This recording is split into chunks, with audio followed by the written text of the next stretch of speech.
Hey, so I gotta remind myself and teach myself to look up at the camera and not in my own eyes because it makes a difference in how the video looks afterwards. I think that I'm gonna default to looking at my own eyes. Maybe if I was up here, maybe if I did the camera like that. No, that doesn't really work. I don't know.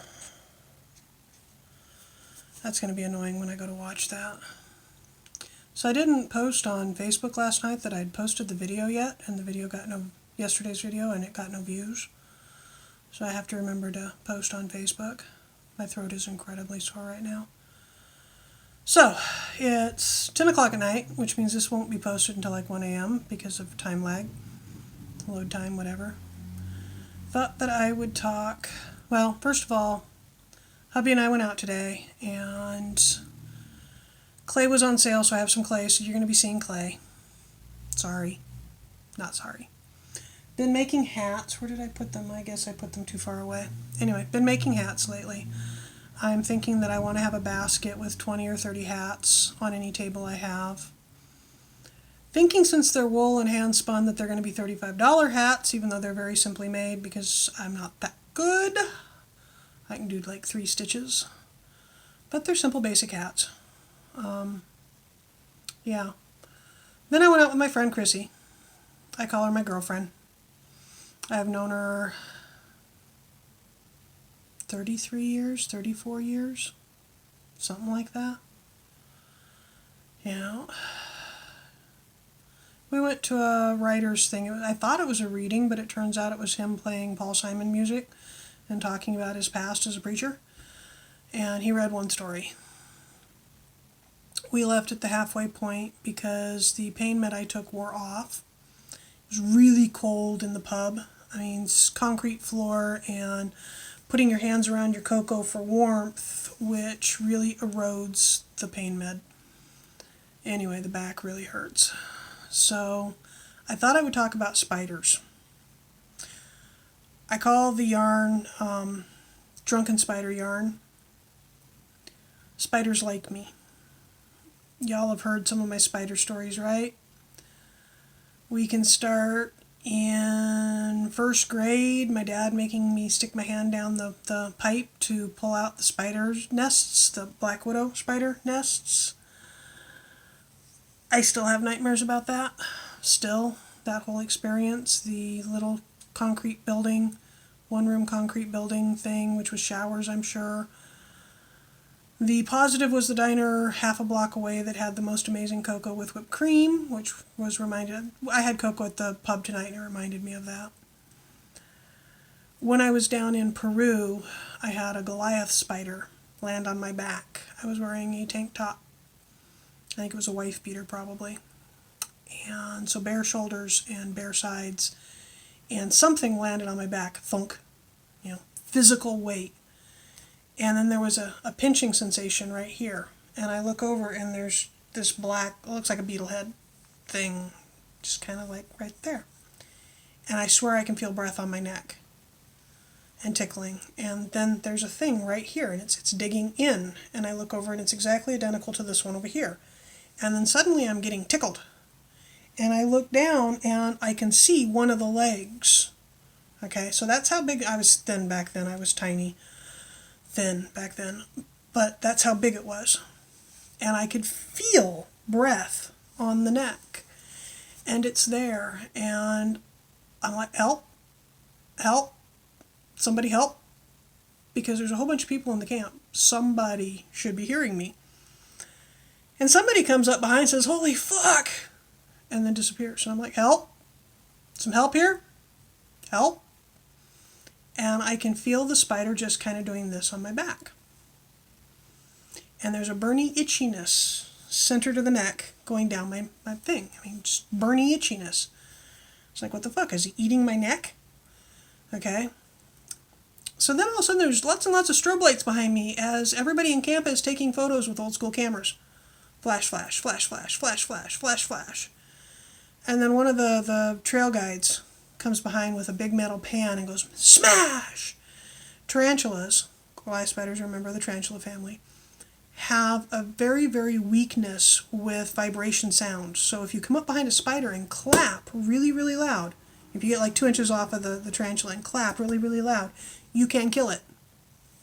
He did that. The spider fell down dead. It was about that big. I'm trying not to exaggerate. About that big, plus these legs. 6-inch, 8-inch legs coming out. And what he was doing is all of the hunter spiders, when they first wake up after a while, have to prime their fangs to generate the venom. So they go against something soft and warm. They like cows, they like horses. And they kind of hump it so that their fangs are getting pushed to get the venom going. Okay? So I had 3rd-degree chemical burns down my neck because the spider humped my neck to get its fangs going.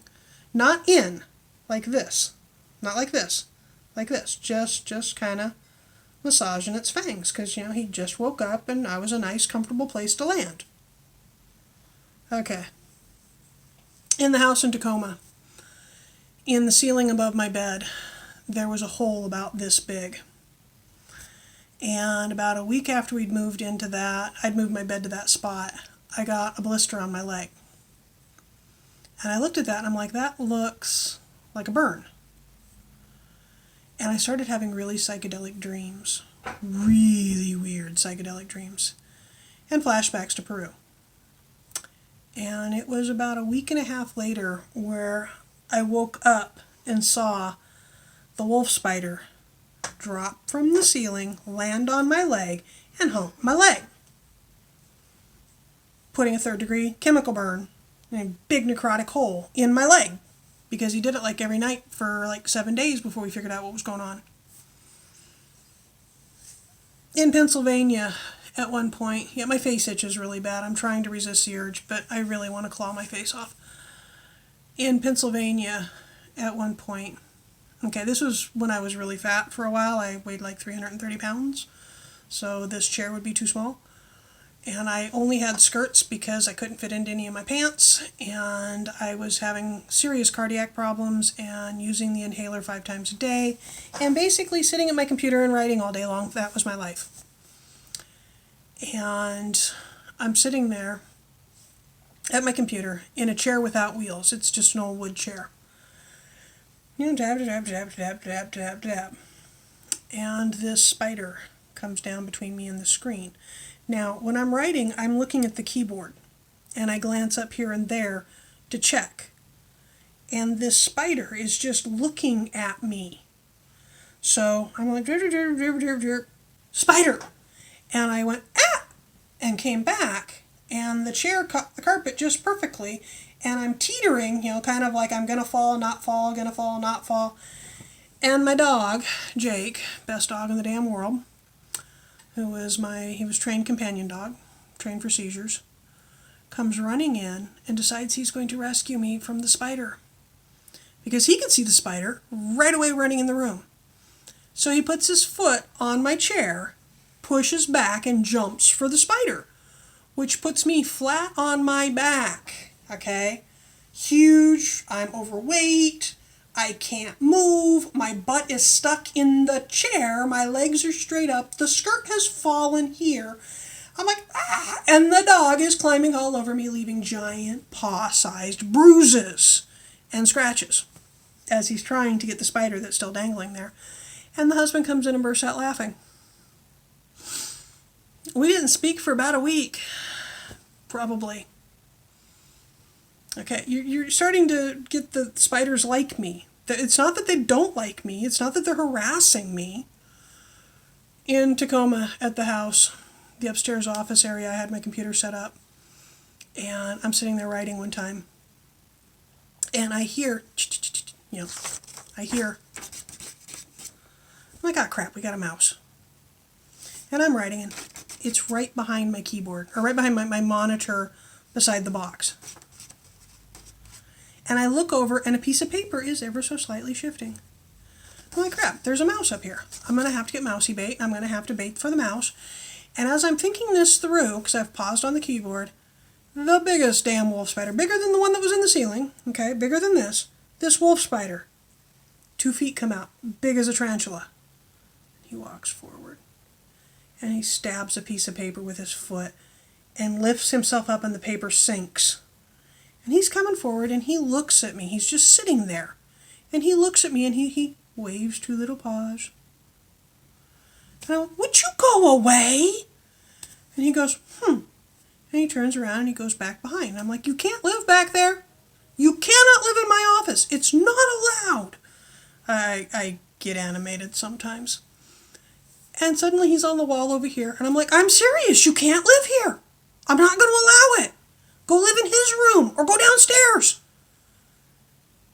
And it goes out the little crack beside the window because the house was old. And it's gone.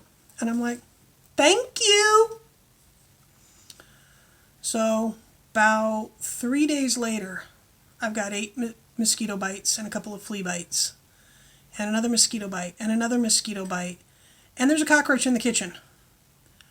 And because our neighbors, oh God, they were so gross. And I'm like, okay, I apologize just to the room. Spider's not there. The spiders can come back. I just don't want to see you. And instantly, within like 3 seconds, the piece of paper beside the computer. And the little paw comes out, just one from around the corner, does this. I'm like, I don't want to see you! And the paw goes away. I didn't see him again. But the mosquito bite stopped. And the bugs went away. So people in my life have teased me about I talk to spiders. And I have been known to reach out and pick up the spider and take it away to another room. Do not take spiders outside in the winter. That's just killing them. If you're going to do that, just squish them. Sorry, that's an animate thing. Anyway, spiders like me. Spiders like me a lot. I have nightmares about how much spiders like me. Okay? I'm not a fan of spiders. I spin fiber, and yeah, chances are I've got some bond with Arachne or whatever. Spiders like me. They think that I'm a good, safe place. Not happy about that. I'll talk about it again some other time. Talk to you later. Bye-bye.